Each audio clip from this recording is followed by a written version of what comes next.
Good morning, everyone.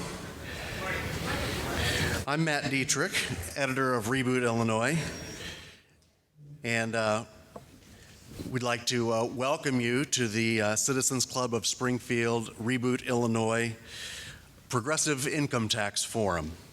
On behalf of my Reboot Illinois colleagues, I'd like to thank the Citizens Club of Springfield for partnering with us for this event and allowing us to kind of ride the coattails of their fine reputation for promoting civic engagement and discussion of important public issues at every level. Their mission of engagement and activism coincides with the goals that we set out when Reboot Illinois launched just about a year ago.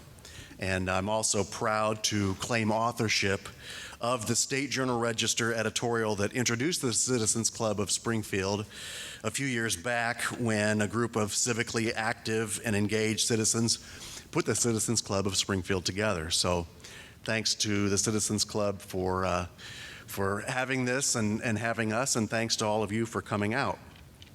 Under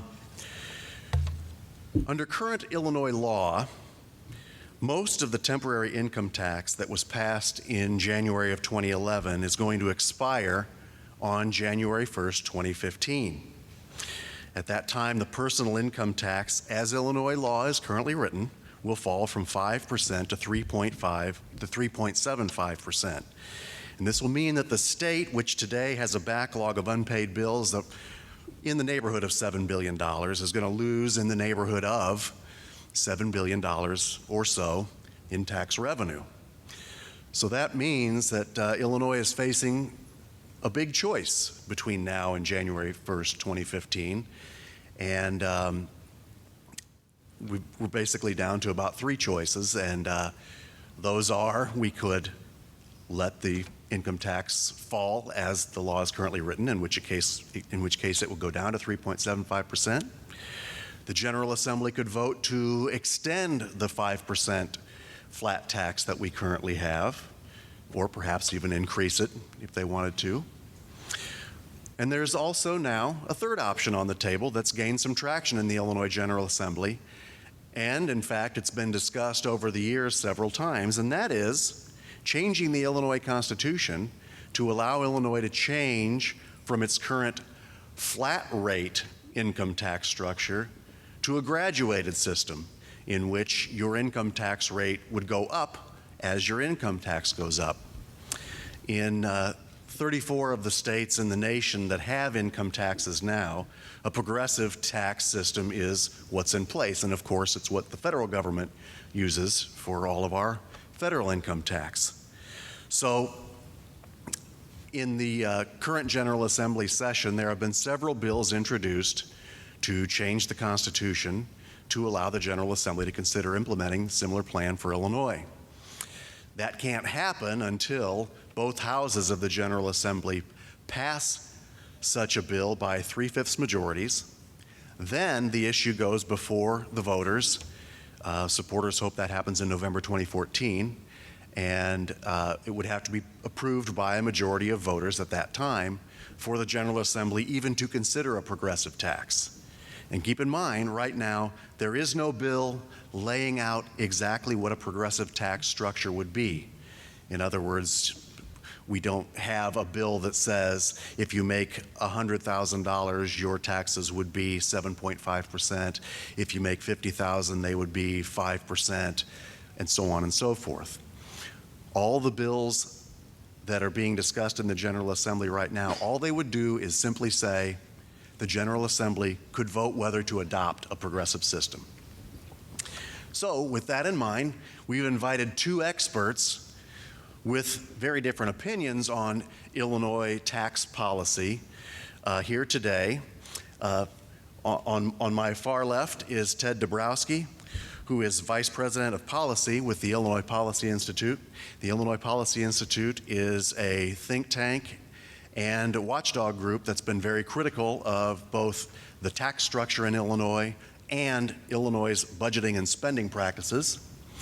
And to my immediate left is Ralph Martire, who is Executive Director of the Center for Tax and Budget Accountability, which is a budget watchdog group and many of you from the Springfield area are probably familiar with Ralph from his columns that run regularly in the State Journal Register. The Center for Tax and Budget Accountability last year came out with its own proposal making a case for implementing a progressive tax structure, and Ralph is here today to explain why he is a proponent of a progressive tax over the current flat tax. So we're going to start by giving each of our panelists a couple of minutes to sort of explain in general terms why they believe what they believe. Then I'll ask them a few questions, and then we're going to give the second half of the program over to all of you. When you came in, there were note cards and pens on each of the seats. I think we had more note cards than pens, so you may have to borrow a pen. If you have a question, please write it down, and my colleague from Reboot Illinois, Madeline Dubeck, will be collecting those cards. And in the second half, she'll be selecting some of your questions to ask our panelists. So, with that in mind, I'd like to open with Ted Dabrowski from the Illinois Policy Institute.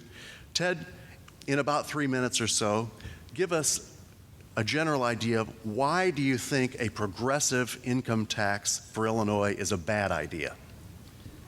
Thank you, Matt, and thank you everybody for being here and for giving us a chance to discuss this very important topic. Matt, before I answer, I'd like to reach out to the crowd and ask, how many people in this room think Illinois is in a serious crisis? Okay, so I think we were all in agreement that we've got a bit of work to do in Illinois. The problem is that as we've gotten ourselves into the hole that we've gotten in with our credit rating, with the amount of debt we have, with our pension crisis, our unpaid bills, and the list goes on and on, we're reaching a point where we need to make some very important decisions in Illinois. And those next decisions that we make, those next 1, 2, 3 big decisions, will make a difference between whether Illinois becomes the great state that it used to be and that it should be, or whether we make the mistakes and continue down the path of, it's an ugly path that we're headed. You know, and the state can't go bankrupt, but it can become insolvent, and we're headed that way. So the decisions we make are huge. So today we're discussing the proposed progressive income tax. And you're going to hear two very different worldviews today. Ralph and I have totally different worldviews on this. We have different statistics, but I think it's important to note that those different worldviews are from the fact that Ralph sees a world where the government must continue to grow and the politicians should have more and more money to spend to, in theory, try to solve problems. The CTBA and others who support the progressive tax believe that the people in this room and the people in Illinois should give away some more of their money to Springfield so they can spend it on more programs. But the bottom line is that we can't afford that. People can't afford that. They're already overtaxed, and we see the results of how politicians have spent that money in the past. I think you'll also hear a worldview that the last tax hike in 2011 was a success. We totally disagree with that. In the last 2 years, the Springfield state government has had $14 billion in additional money from hardworking Illinoisans and hardworking and corporations, and yet the state is in a worse position now than it was then. Our pensions are severely underfunded. You've seen the downgrades by the credit agencies saying that they're concerned about Illinois. You've seen our unpaid bills come back up to $7 billion, and they'll be up to $9 billion in the next few months. We're going in the wrong direction.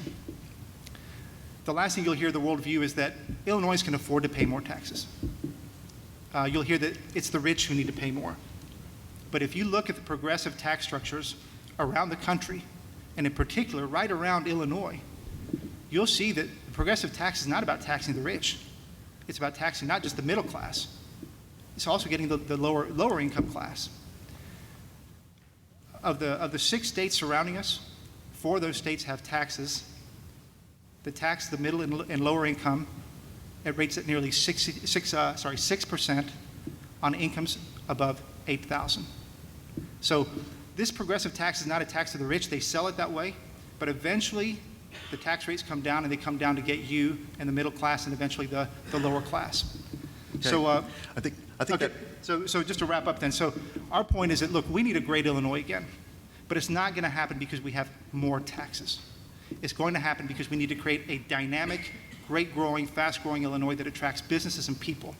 And if we do that, we'll have more tax revenues, not because of tax hikes, but because of a vibrant economy.